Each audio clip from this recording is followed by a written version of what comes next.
Guys, wouldn't your wife or girlfriend love it if you treated her to the very best this Christmas? Now you can, with the world's softest pajamas by Pajamagram. Created by a team of pajama experts, the world's softest PJs are lighter than a cloud, softer than a bunny, like cashmere, only better. She'll love how heavenly they feel. Includes free gift packaging and Christmas delivery is guaranteed. So visit pajamagram.com or call 1-800-GIVE-PJs. And now, Jalen and Jacoby on ESPN Radio. When I pop the trunk, head to death. Y'all pop the trunk, I pop the hood. Now act stupid, I'll pop the trunk. Give me your boom. It's the weekend, and he is Jalen Rose. What up, though? I'm David Jacoby. And on the cool check-in. Together, we are Jalen and Jacoby on ESPN Radio and ESPN2. We get the people what they want. We want to give a quick shout to the Cleveland Cavaliers and their entertainment staff because they, just like this show, have a no Nas slander policy. During the pregame warm-ups at the Q, the staff played almost exclusively Nas songs during the warm-ups, clearly a hat tip towards the Nas slander that Lonzo Ball has both spoken and put on his sweatshirt. Jalen Rose, do you support this from the staff of the Q? No question about it. And this is where the NBA continues to be a lot more progressive than other sports and other understanding its audience. I credit the public address announcer for the Detroit Pistons game, John Mason, for having flavor when he introduces the players and for calls and chants throughout the game. Now when you go across the league following that lead, you see teams having DJs in the arena. You see this flexibility taking place to create a more festive atmosphere. So now when you have that, things like this could take place. The old ancient way is we used to sometimes have to tell them what songs we wanted to hear coming out or try to create a playlist. And then sometimes it's like the fans really don't want to hear all of those records, so they'll play maybe 30% of them or 50% of them, depending on what part of the warm-up we were in. So I appreciate the progression, and I definitely appreciate the fact that they made the young fella listen to some Nasir Jones, who he claimed was irrelevant. Such blasphemy. The Cavs handled a spirited effort from a young Lakers squad. They won the game, but the Lakers looked pretty good. You know, they did what they could do, but no one's talking about the game. Everyone is talking about the exchange between Lonzo Ball and LeBron James. What does it mean? Well, guess what? Thanks to some mics that were on the court, we know exactly what they said to each other. Let's listen.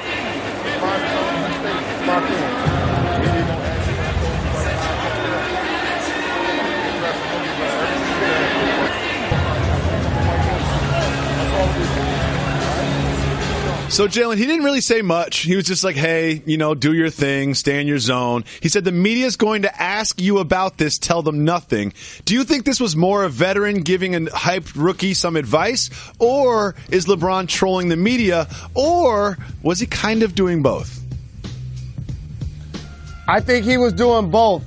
A lot of that exchange, number one, was iconic future Hall of Famer who understands what it's like to feel pressure as a young player, giving wisdom, knowledge, and love to one Lonzo Ball, whose father, by the way, finds a way to slander multiple players in their games, in particular while he was still at UCLA. But the second part of it was about the king.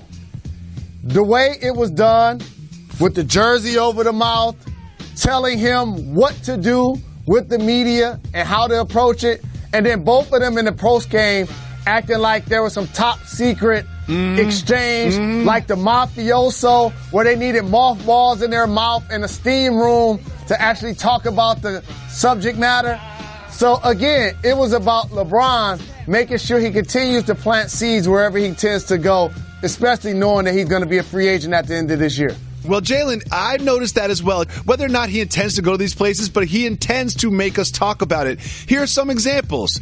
We have this. We have him in Houston having a conversation with Chris Paul on the sidelines, being friendly. And then we have him posting himself in the middle of the Knicks logo in Madison Square Garden after he plays the Knicks. And there's this exchange between him and Lonzo. It just seems like he's playing with us, knowing that we're going to talk about these things. He's pulling the strings, and he knows which teams that people speculate that he's going to end up at, and I think he does this intentionally. Do you agree? 1,000% is done intentionally, because you don't become a mogul while you're playing like LeBron James, who deserves to have his number retired and a statue while he's still playing at a high level in his 15th year. He understands each step of the way, so much so that he's telling Lonzo to tell the media we didn't talk about nothing, or don't let them in, none of your business, when they didn't even talk about anything. They didn't talk about nothing.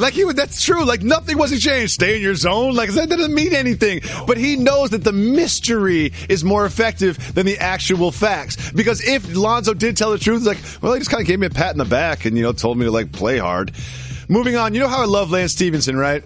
Absolutely. Lance Stevenson has just been replaced as my favorite basketball player. He's been replaced by this guy in Atlanta. Check him out. Have you ever made a shot like this before, Norman? All the time. The confidence. Like that. Look at this. And then the form. Nothing but net. The confidence before the shot is what really gets me. Oh, look at him. Look at him. He kind of looks like an older version of Paperboy from Atlanta. I love this so much. Jalen, do you think this is the greatest shooter of all time? I just want people to know, his family, his friends, his coworkers, that he's, after taxes, he doesn't have $10,000. Because people tend to count your money for you. Everybody is going to come up to him and treat him like he got $10,000 in his pocket. He got like $6,000. I got your back. Yeah, exactly. That's a really good point. Computer, execute 12.4p operation. Optimizing algorithm. Running encryption packet alpha. Night. Oh, I don't feel so good. What is it, computer? Is it hot in here? It feels hot in here. I feel a little clammy. I should lie down or something. A computer with a virus? Surprising. What's not surprising? How much you could save by switching to Geico. Those oysters Rockefeller were a mistake. Geico. 15 minutes could save you 15% or more. Jalen, something comes back this weekend that I forget about every single year. Do you know what that something is? No. Weekend NFL football games on Saturday. It always happens around this time of year. I always forget about it. And this Saturday, the very first game at 4:30 are the Bears coming into downtown Detroit to face your Detroit Lions. There is a world in which the Detroit Lions can win 3 straight games. They play the Bears and then someone else and then the Packers. And they could end up at 10-6 and make the playoffs. They're going to beat the Bears on 4:30 on Saturday, right? Absolutely. Thank you for your analysis. Then, at 8:25, we have the Chargers at the Chiefs. The Chargers, a team that started terrible, playing the Chiefs, a team that started hot, and they have now switched roles. They both end up at 7-6. The winner of this team puts himself firmly in the hunt for the wild card. The winner of this game puts themselves firmly in the hunt for the AFC wild card spot or the division. Who do you think will win this one? I think Kansas City finds the way to get themselves back in order. I think coming out of the chute, 5-0, took the league by storm. That's without Eric Berry, who they lost for the entire year. Yeah. And then it seemed like Kareem Hunt, who got out to an amazingly fast start for a rookie.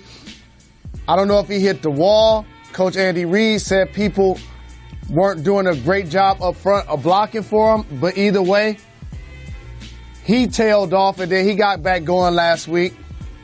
But you got to start with Alex Smith. His performance in particular has been the either hot and cold thing that determined whether they were going to win or lose. And so their defense has to start playing as stout as expected.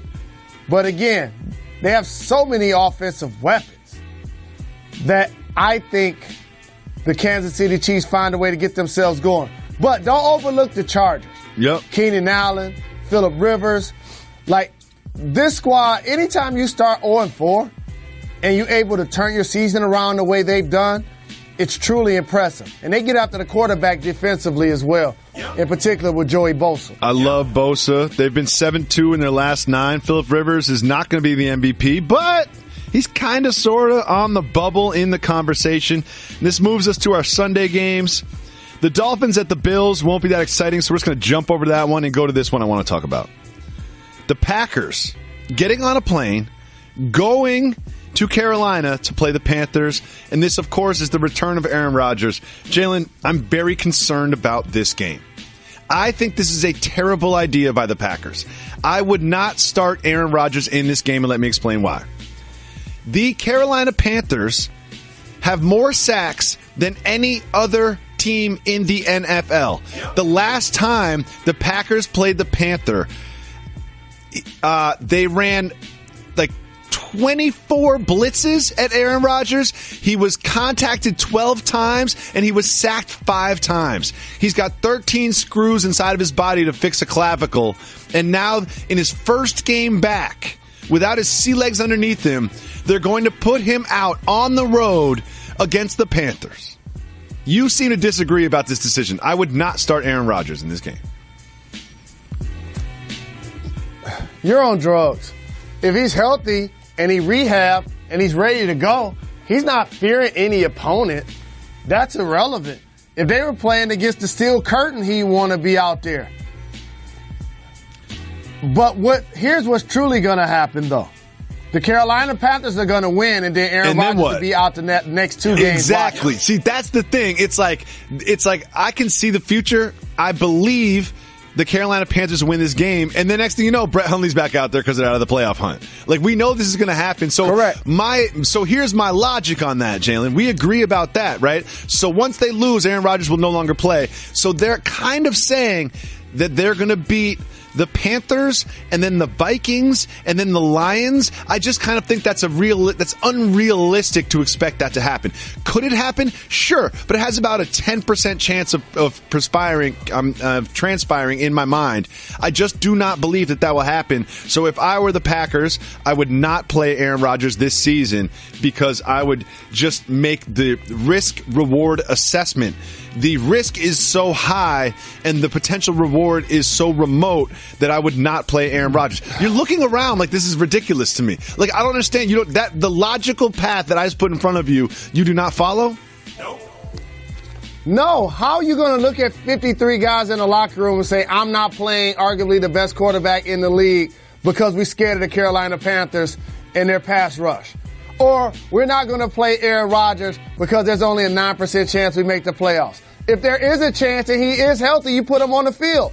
Once they lose at Carolina, then he won't play again. Yep.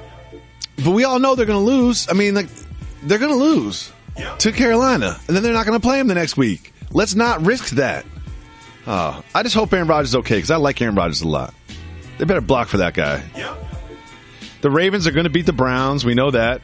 Yep. The Jaguars are going to beat the Texans. We know that. Yep. The Bengals go into Minnesota to play the Vikings. The Vikings have a 10-3 record. Is there any chance that the Bengals can spoil the Vikings' hopes of a number 1 seed in the NFC? No. Not at all. No. The Vikings will find a way defensively to control the football game. They win.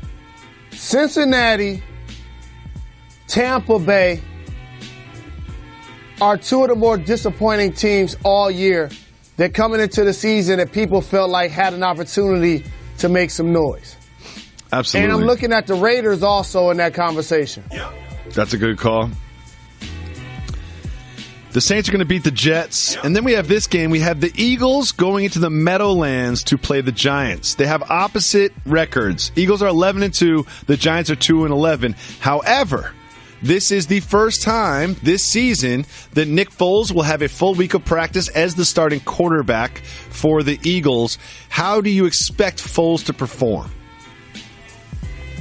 I think that the Eagles' overall football team has proven that while Carson Wentz showed to be a terrific young quarterback and you can't replace his productivity, in particular when the play breaks down, how he's able to scramble, get in and out of the pocket with Nick Foles, I think the fiber of their football team, the way it's built, power run game with Ajayi and Blunt, tall receivers that can also be possession receivers, a really good tight end, and a great front seven defensively led by Fletcher Cox and Brandon Graham. So based on that level of balance, Philadelphia against a division foe, they're going to beat the brakes off the Giants. Absolutely. I think if you were the Eagles and you did have to replace MVP candidate Carson Wentz, you could almost handpick the Giants as one of the three teams that you would want to play for Nick Foles' first start. Get a win under his belt, a Giants team that has nothing to play for, you get a full week of practice with him. This almost lines up perfectly for them preparing for a playoff push, which I still think they have the potential to go deep in the playoffs because, as you mentioned, they have so many talented players around them on both sides of the ball. The final early game on Sunday are the Cardinals at the Redskins. Would you consider the Redskins one of those teams that disappointed this season at 5-8? I would. Arizona falls into that category as well. Washington is still not going to get towards their goal, which was, is Kirk Cousins a franchise quarterback or a starting quarterback? And what now they've got themselves in position to do is to keep paying him as such because he continues to have all of the leverage in that situation. Yep. Until that gets ironed out, along with their defense, I don't see what they hope to truly get. I don't see what their calling card is. I really think that when Jimmy Garoppolo got traded to the 49ers, Kirk Cousins was like, hey, that's my spot. Like, come on now, that's my spot. Like, that's my spot. He's like, what I got, Denver now? You know, because there's only so many parking spots for starting quarterbacks. I mean, granted, like Kirk Cousins would fall in your top 15 quarterbacks in the NFL, but there's only so many true parking spots available, and Jimmy G just took up one in San Francisco. And the funny thing is, people talk more about Garoppolo when he's the backup for the Patriots than they have with him starting for the 49ers. The media can be such groupies. Yep. Well, the Patriots are a good team, and the 49ers are a terrible team. Yep. Jalen, we're about to get to the good game, the game of the week. The late game is the game that anybody is talking about. Everybody is talking about. The Patriots going into the kitchen. Whatever that is. Heinz Field to play Mike Tomlin-led Steelers. I could seriously see this game being a blowout in either direction. But my first question about this game is this. Could you see the horrible performance on Monday Night Football against the Dolphins as a sign that that they perhaps could be falling apart as they get to the end of the season? Or could that be the wake-up call that Bill Belichick and the Patriots needed to get themselves together towards the end of the year? You never like to lose a game, but being a fly on the wall in New England's building the day after, the second after that game ended on Monday night, it was the best thing that happened to the coaching staff. Oh, because you have no problems now motivating your team to get ready for the Pittsburgh Steelers. They put such a bad performance on film. And also, now you look at Gronk. And you like, see what your behavior cost the squad? You weren't out there with your WWE move. So now everybody's going to be on their best behavior. Antennas are going to be up, focused in the meetings, trying to make sure they make amends for not only that performance, but send a message to the Pittsburgh Steelers. Yep. You know I'm a die-easy Patriot fan. I just can't see him winning this game. And I understand that they have beaten the Steelers 8 of the last 10 games. I understand that there's a feeling that Bill Belichick has Mike Tomlin's number in a strategy head-to-head. But I just don't see them winning this game. They picked up Kenny Britt, who was dropped. Because Chris Hogan looked like a lacrosse player on Monday night. He had one catch. And they have Cooks out there who was completely shielded the entire time. It wasn't like they didn't try to get him the ball. They tried to get him the ball. They could not get him the ball. He ended up with one catch. So they pick up Kenny Britt. And then you look at their running backs, Lewis and White and Burkhead. But it's kind of like a closer or a quarterback. If you have 2 or 3, that means you don't have one. Like Tom Brady is the greatest quarterback of all time. I think that's kind of a understood thing by now.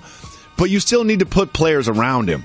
And I just don't see the players around him as constituted. I think Danny Amendola helps a lot. But without Edelman, Amendola, and Gronk, it just doesn't feel the same as it did last year. I think the Steelers win this game, even though they have a terrible track record against the Patriots. Do you agree?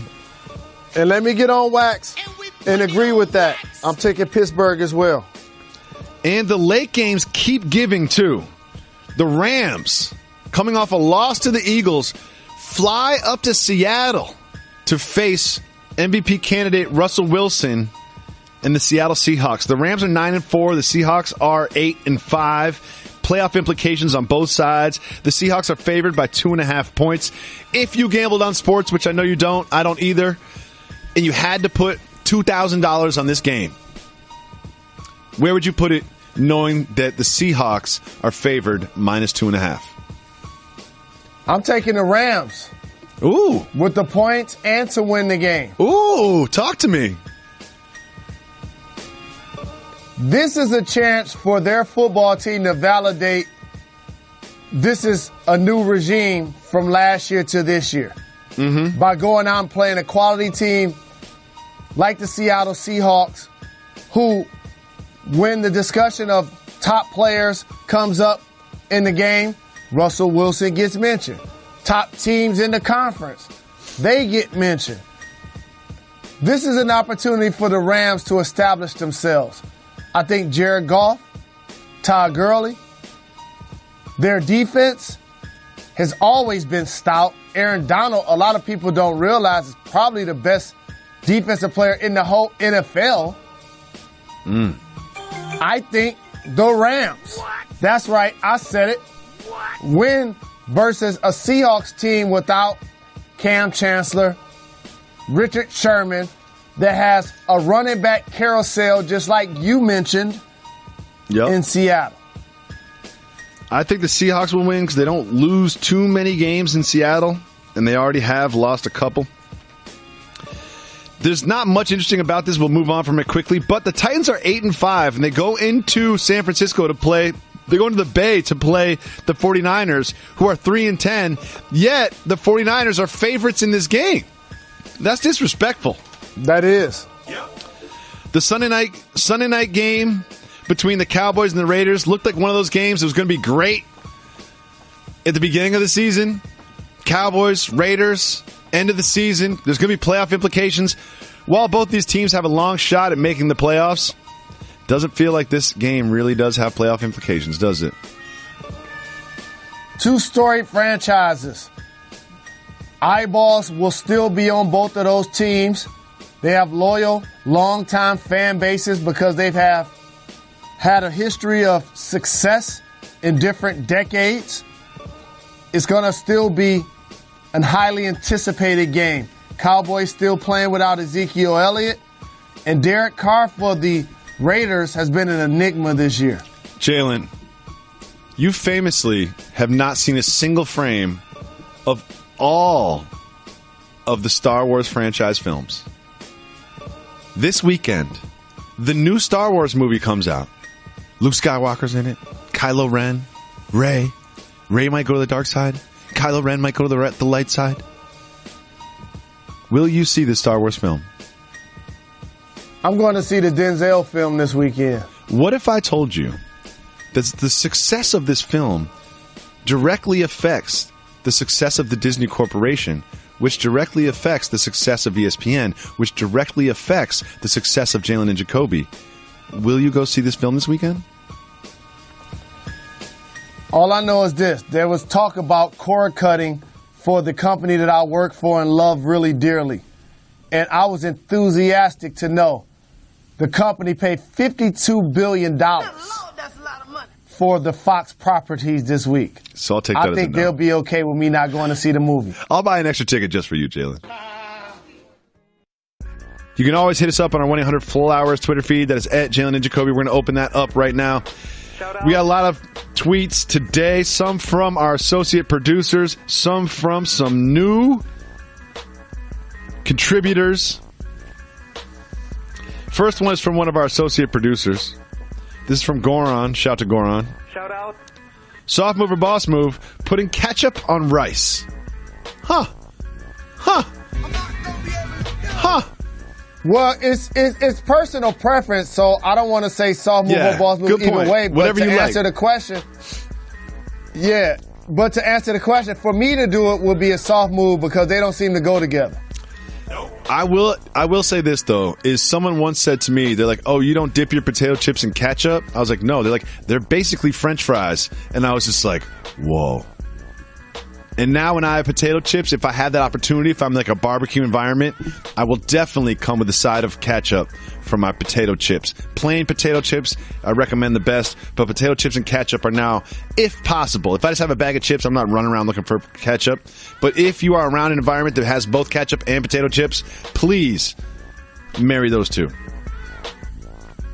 I know one thing. Shout out to Black Thought. Shout out. He threw flames at that freestyle on Flex. 10 straight minutes of bars. Black Thought will remind you. The Snowman, Young Jeezy. Shout out to Big Sean. Shout out to Eminem. Shout out. All dropped albums this week. Black Thought will remind you every once in a while. No one ever talks about him as one of the dopest MCs, but every once in a while he'll remind you that, like, I've got 4 songs that I will put up against anybody else's 4 songs. How about Decades? Next, Carlos has a question. In Jalen's Uber ride from the pod, did any ear hustling occur after he told the driver they were getting a little too enthusiastic? I need a follow-up on that. If you didn't listen to the That's show... That's what I said to him? If you listened to the show from Wednesday, Jalen was getting picked up from an Uber from the Bristol campus, and Jalen was... You know, Jalen can get frustrated when he talks to people sometimes, people that you don't know. You do get a little frustrated sometimes, you know, because you're very clear. You want what you want. Sometimes you get a little frustrated. And you're trying to guide the Uber driver to the proper entrance in which you want to be picked up at ESPN. And he was asking questions, and you said to him, in not in a polite way, but not an impolite way, you're getting a little enthusiastic. How was the vibe? Everybody heard this. Everybody heard the exchange. So what happened when you got in the car? What happened when you got in the car? When I got into the car, everything was golden because for those that don't know, he told me he was at a dead end, which is only 150 feet from where he actually needed to be. And so all you had to do was just look, and there was a big ESPN building, about 13 of them, as well as a security entrance. So he was fine. He was a good driver. I didn't give him a chance to ear hustle, and I didn't get a chance to lecture me. I just told him I was sleepy. Did you sleep? No. Nah. Really? I don't really sleep in the car when people are driving. When I'm by myself. Oh, okay. I was about to say, Jalen, you know who you're talking to, right? I'll be mid-conversation. I'll be mid-conversation with you. You will have asked me a question, and right in the middle of my answer, I look over and you're asleep. However, one thing about just sleeping Jalen Rose has like this prison thing going on where if you point a camera at him, even when his eyes are closed, he will wake up and look right at you and point at you. I don't know how you do that, but it's hard. I mean, I've seen pictures of sleeping Jalen Rose because you sleep so much, but multiple times I've tried to catch sleeping Jalen Rose on film. You're like Bigfoot. Like, I know you're out there. I just can't catch you on film. Michelle Beadle got me on the subway. She did. From Boston to New York. That's a train, not the subway, but that's fine. One last question from our Twitter feed is, I'm not going to make you explain a movie plot. Next question we have is from Joe. Jalen, when did you decide to let your hair grow back after playing at Michigan? I shaved mine back in 91 and never tried to let it grow back. That's from Joe. When did you decide to get hair again after you were a bald head? Really, I was just rocking a baldy as a sign of camaraderie and as a member of the University of Michigan team. In high school, I rocked my hair, multiple parts and things like that. I just rocked the baldy in college and then kept it when I got early in the league. And then when I realized travel was so hectic and it was hard to consistently get chopped up, I started to wear a headband. When I got a little more settled and I understood when I could get a cut, then I started to rock my hair. Just a behind-the-scenes moment. I knew Jalen was on Real ESPN today when he showed up to Jalen Jacoby with a fresh haircut. That's always an indicator because you never have a fresh haircut on this show. But when I saw you with a fresh haircut, I was like, you were on SportsCenter earlier today or something. You were in Bristol earlier today, something. Were you in Bristol earlier today, Jalen? I was in Bristol today. Were you on camera, on television earlier today? Yes, I was. I did multiple sports centers today. Maybe sometime you'll respect this program, the one with your name on it, as much as you respect programs that have been around since you were a small child. Jalen, Carmelo Anthony spent a lot of time in New York City, 6 seasons with the Knicks, and he was traded. He's headed back there on Saturday to the Garden. Knicks fan favorite Kristaps Porzingis said that Knicks fans should, quote, show him some love. Given the fact that most of the turmoil during Anthony's stay was basically James Dolan and Phil Jackson's fault, do you think Knicks fans will follow their advice from the Unicorn? I think they're going to follow the advice, and I agree with you about James Dolan and Phil Jackson. But there's a third piece to that puzzle. It's Carmelo Anthony. Mm-hmm. While the future Hall of Fame player left the Denver Nuggets to come to New York City, it was to elevate them to a championship level playing alongside Amari Stoudemire. That didn't happen. Him attracting other top-level free agents to come run with him did not happen. But he did go out there each and every game, give buckets, be a professional in the locker room, as well as dealing with the media, especially the last year or so when things just got off the rails with Phil and with James Dolan. So I do applaud how he did handle that scenario. But overall, the Knicks clearly didn't get accomplished what he hoped to get accomplished when he went there as a player. Do you think it will be more of an appreciative ovation or some boo birds? I think it'll be an appreciative ovation. He put in work there for 6 years. I mean, here's a guy that's averaging 25 points consistently. Yep. And New Yorkers respect the game. And they understand the hardest thing to do in basketball is to put that thing in the hole. And he did that in New York on that big stage for 6 years. And then it's the other part of the people that's going to cheer because they're happy that his number's off the salary cap. And there's going to be other people that's happy and cheer because the team now has a brighter future, possibly led by Porzingis. Absolutely. Yep. Well, we are now joined by senior statue analyst, not just of ESPN, but of the world, Mr. Jalen Rose, who cares and knows more about statues than anyone else on the planet. There's a new statue being unveiled in the NBA. This time, it is a statue of Maurice Cheeks. He's an assistant coach for the Thunder, and this statue is going to be unveiled by the 76ers while he is in town. However, this statue is not going to be at the arena. It's going to be at the training complex.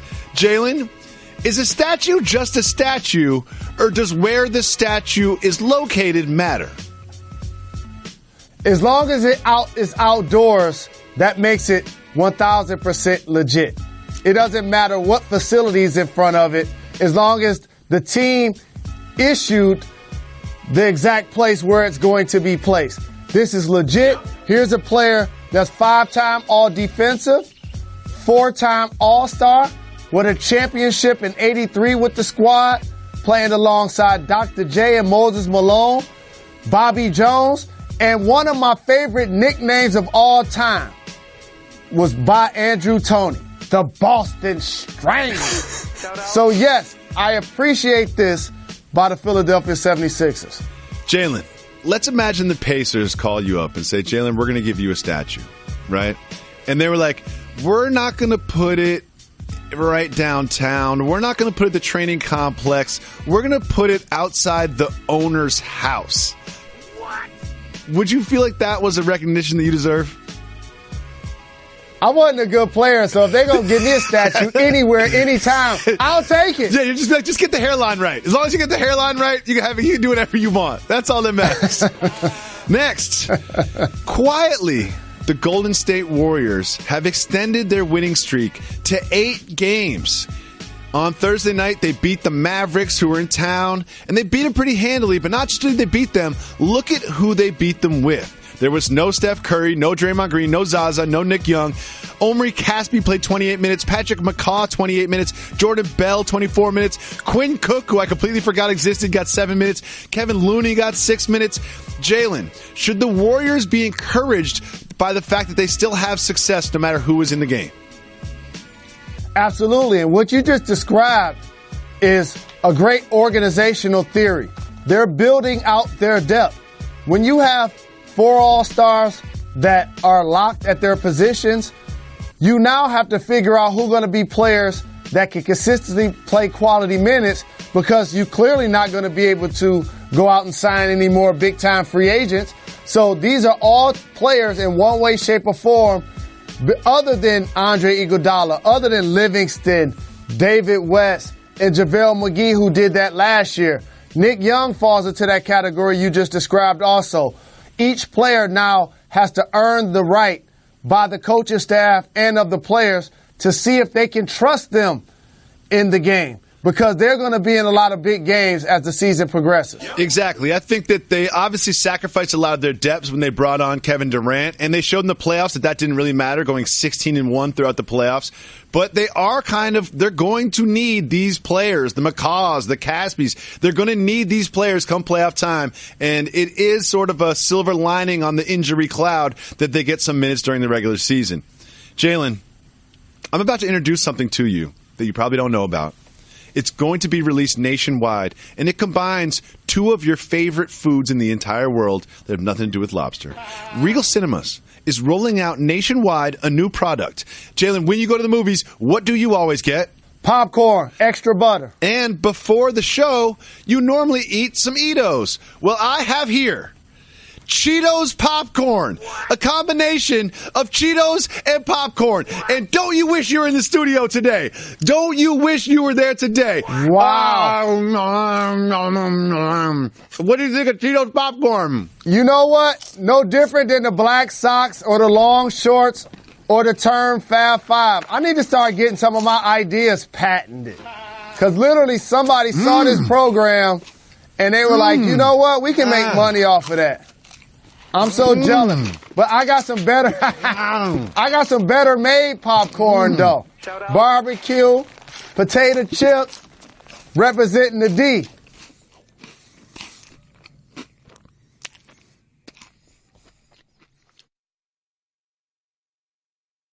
If you call 985-80-JALEN, you can leave us voicemail messages for the show. Messages will appear on the Shell Pennzoil Performance line. Let's listen to the first voicemail. I got lots of love for J&J, that is. No love for the mother shows who bite in this. All the mother podcasts know what time it is. And if they don't, they need to buy a watch. Word up. Jalen Jacoby, what up, though? It's late Luke, checking in from Parachute, Colorado. Hey, Jacoby, I was supposed to call in on the 10th so that you knew I was okay being out here being a good Samaritan, picking up hitchhikers and all the 15th, and I'm doing just fine. Sorry I'm late. Sorry for the wait, but I didn't exactly see the Jalen and Jacoby search party over here in Parachute either, man, and it's a small town, so I figured if Reggie and Harlan were cruising around in a Jalen and Jacoby shirt in the van from Jadakiss, I would have probably seen them. Anyways, hope you guys are doing well, getting into the Christmas swing here, and Jalen, I got a question for you, man. I know you guys love to give shout-outs, and I wanted to ask you, could you maybe tell us some of the best gifts you've ever received from your teammates back in your playing days, and maybe some of the coolest gifts you ever got for your teammates? Sometimes we hear about the quarterback getting the offensive line some gifts and things like that, and I just wonder if there's some guys you shout out who really hooked you up nice around Christmas. And maybe you could give yourself a little pat on the back for doing some cool things for a teammate back around Christmas. Anyway, fellas, y'all keep giving the people what they want. I'm going to keep stepping to this dope pod. I'll catch y'all later. All right. I did see Luke from Parachute opens up a lot of things I want to discuss. Shout out. First of all, Luke from Parachute called in. He's a habitual hitchhike picker-upper, which concerns Jalen and I when he told us about this habit that he has. So we told him to check in every couple of weeks so we know he's okay. Thank you, Luke, for not just picking up hitchhikers and being a good civilian, but also surviving the last 2 weeks and checking in to let us know that you're okay. Second of all, I do want to hear about NBA Christmas present policy, but I think it's also bigger than the NBA. In the NBA, those teammates, trainers, coaches, those are your colleagues. And as a professional in a corporate environment, I don't know how to handle Christmas with my colleagues. For example, our producer Harlan got me something for Christmas last year. I didn't get him anything. It made me feel bad. Am I supposed to get something for everybody on the show? What about the people that work on Sports Nation? Where's the line drawn? What about the people that work on NBA Countdown? Do you get something for everybody then? Like, where do you draw the line? I need to write an email to everybody I know and say, listen, I'm not getting you a present. Don't get me a present. Well, I personally draw the line. Well, let me answer this question first. I think the best thing a teammate ever got me was nothing. Because what ends up happening is you're around each other so very much during the season that you get a chance to champagne and campaign and have dinners and break bread and go out and about with each other all of the time. So it's not like you have to do something special for the holiday. There's no gift exchange. There's no gift exchange in NBA locker rooms. I like that policy. No, there was no. There was no gift exchanging. No, everybody got their own bread. Everybody got their own list of people that want their bread. All we talking about is how all of the people that's coming out of the woodworks trying to get money for us. That's what we be talking about. And another thing is I bet NBA players are really bad gift wrappers. My gift wrapping skills are just they're not up to par. Those people that give you a gift and it's wrapped all perfectly. I'm just a terrible gift wrapper. I want to know what people think about colleague Christmas present policies. Like I honestly always end up with at least one or two people that get me a present that I don't have a present for, which makes me feel bad about it. Like, remember when you gave me that really nice jacket that year, the JRLA jacket? With the white leather sleeves and the wool. That's a high-quality jacket. Every time I wear that jacket, people just go to me and say, nice jacket, every single time. I didn't get you anything that year. And when you gave me the jacket, the first thing going through my mind was, I feel bad because I don't have anything in return. I love that jacket. I think with workers, and I appreciate your support of the school. That's why I gave you a jacket. It just so happened that it was Christmas. It was my way to say thank you, a small token of our appreciation.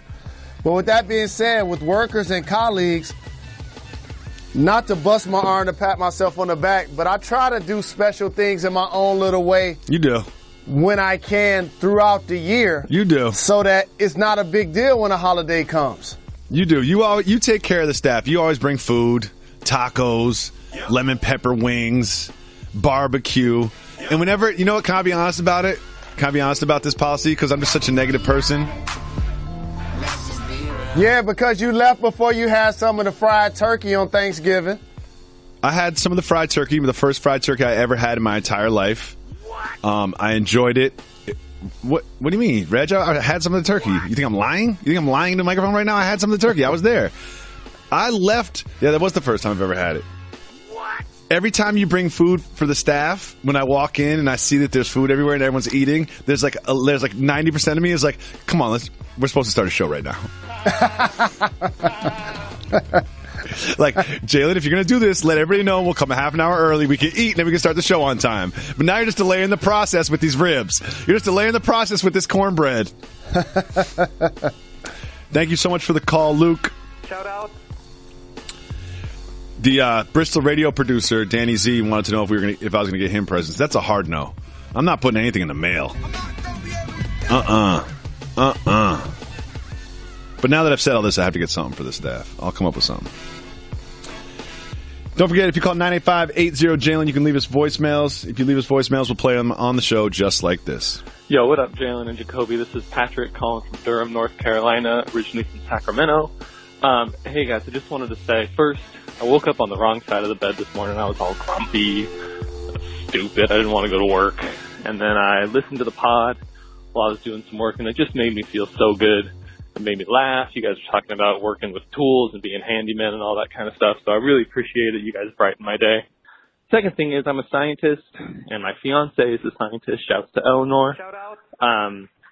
You know, it's real fun working together. We get to do a lot of projects together, and we do all this cool science and all that. But it can be rough, right? Like, you know, sometimes she wants to bring work home with her, and I don't want to do it. It makes me feel all bad and all that. So I wanted to ask Jalen, you know, your partner is in the same industry as you. What do you find is the best thing about that relationship? What do you find is the most challenging thing about working with someone and being with someone in the same industry? So hit me back. And thanks for your time, guys. Keep giving the people what they want. All right. Shout out to Patrick and Durham via Sacramento. You know, first of all, a couple things I love about Patrick. We love people that listen to the pod at work. When you get paid to listen to our podcast, no doubt, good for you. Another thing, I always have a certain respect for scientists. You know, they decide, like, you know what, that class, I'm going to make that class into my career. Because science to me was something I had to get through for school, and then once I was done with it, I'm done with it for life. Like, I'm going to make that my career. Great career choice, Patrick.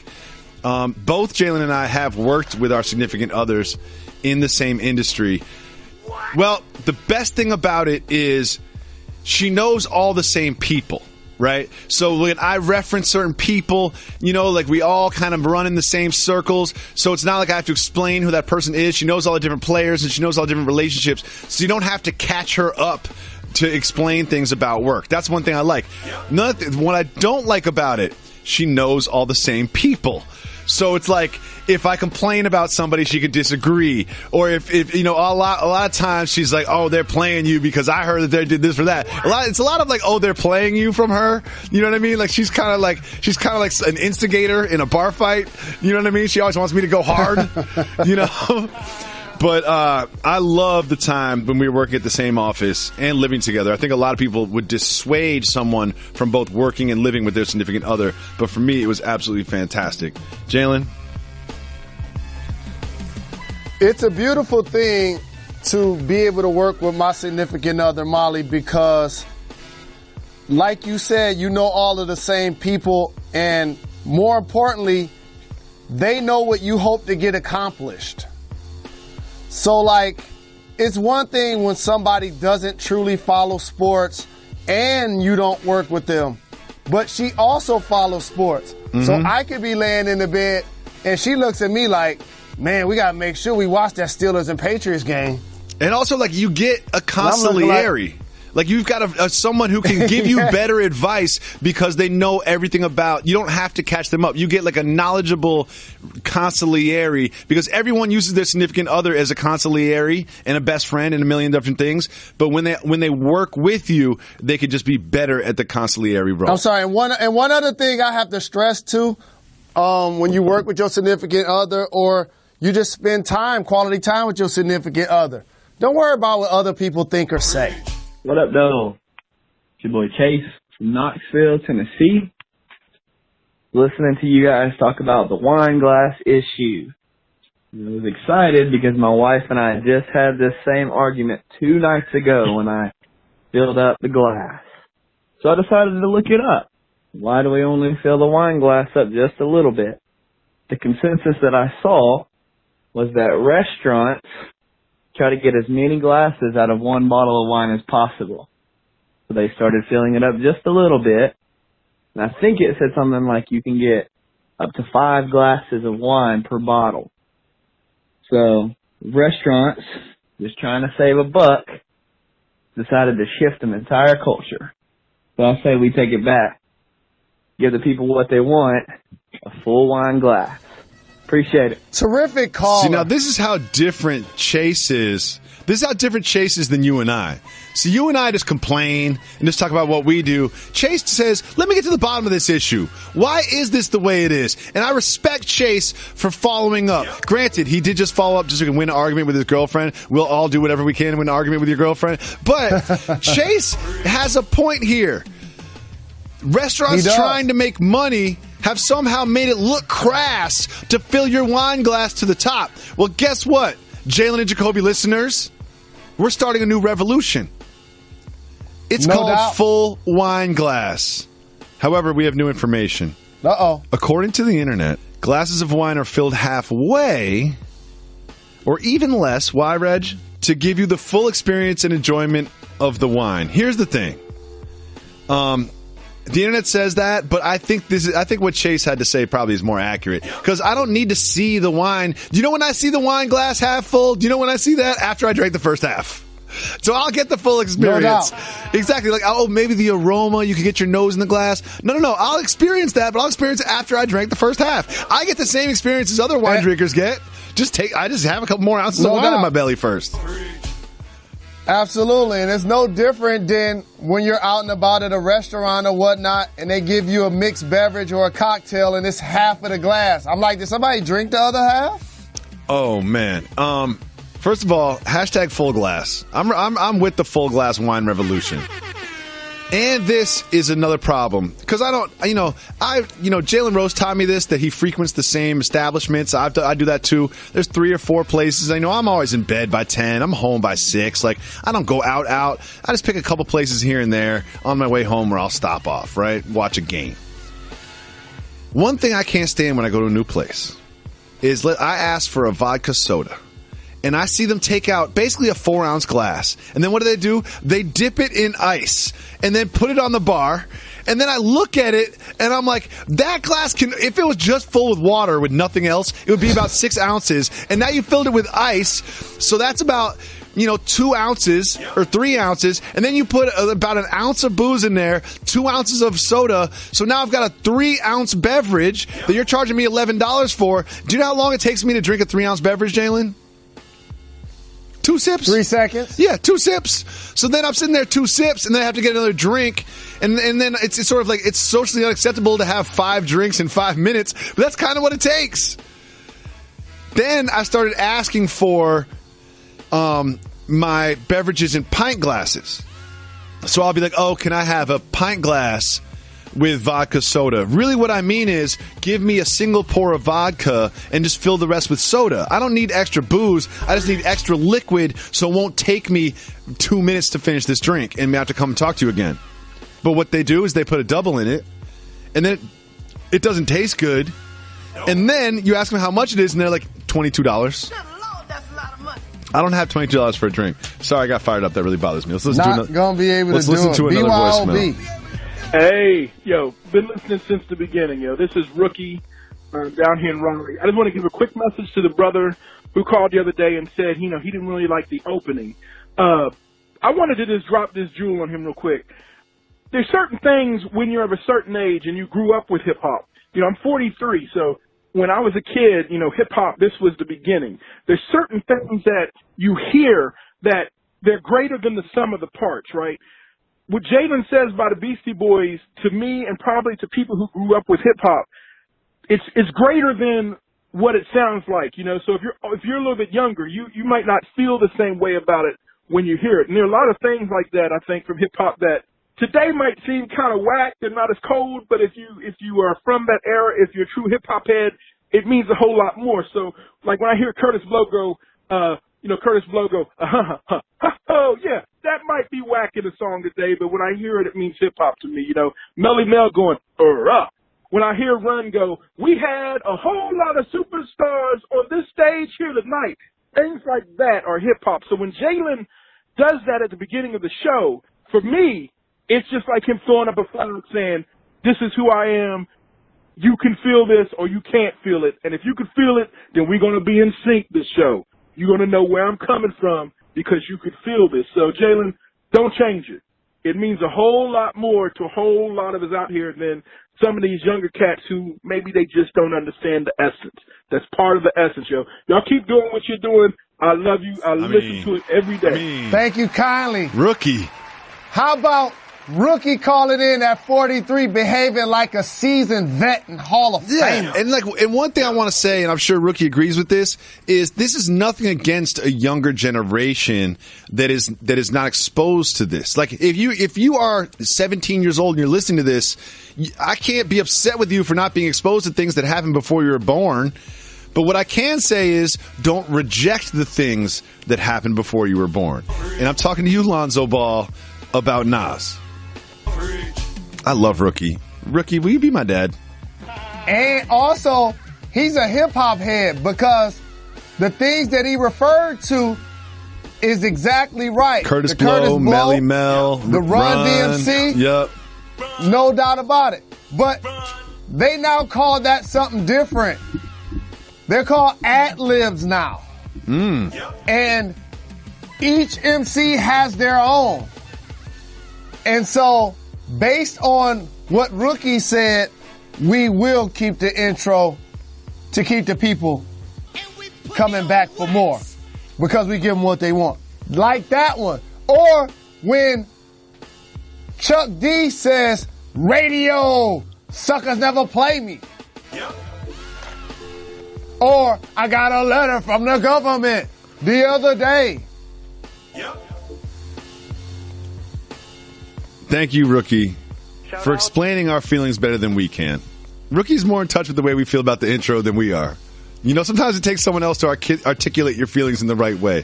Thank you, Rookie. We appreciate it. Shout to you. We love our listeners, especially our everyday listeners. Shout out. Let's listen to one more voicemail. What up, though? It's Big O from T.O. I just wanted to call and thank y'all again for continuing to do what you do. It's 7 a.m. I'm getting ready for work. I'm a bit drowsy, but like my daily routine, I put on the show. I'm listening to yesterday's show out on the East Coast here, and I just wanted to say I've been a long-time listener. I heard my man saying yesterday that he's not feeling the intro. Listen, I've never been a huge Beastie Boys fan, but I love the intro. It represents the 90s to me, 90s hip-hop, and what you guys do. I love the pop the trunk feel, so I'm going to come in and pay some respect to the intro. I'm a fan. My question today was, are the Clippers for real? I need to know, are my Clippers this season with the disaster and everything, should my Clippers tank? Should we trade DJ for the Nets pick in Cleveland and then possibly put together 2 lottery picks for next year's stacked lottery draft? I gotta say, I'm disappointed to give up on the Chris Paul, Blake Griffin, DJ era, but getting 2 top 10 picks, that's appealing to me. Let me know what y'all think. Shout out, Reg. Thank you for everything you do. Are the Clippers for real? It's an interesting question. They're kind of at the crossroads. See you at the crossroads. I love my Uncle Charles, y'all. There will be 0 Bone Thug slander on this program. Should the Clippers tank? He left out the most important thing. You trade DeAndre to the Cavs. Now all of a sudden you get Tristan back and you put together the Kardashians and the Jenners in the Staples Center for a basketball game nightly. Oh man, how about that? To directly answer his question, I would say that now is not the time to make that decision. You try to act like you're going to make the playoffs, and then right around early March, late February, that's when you start tanking. Thank you so much for listening to the pod. Thank you. We'll be back because we're never done. No days off. We'll be back on Monday. Thank you. Thank you so much for listening to the pod. Tell a friend to subscribe. Thank you. DVR the TV show, too. You're far too kind.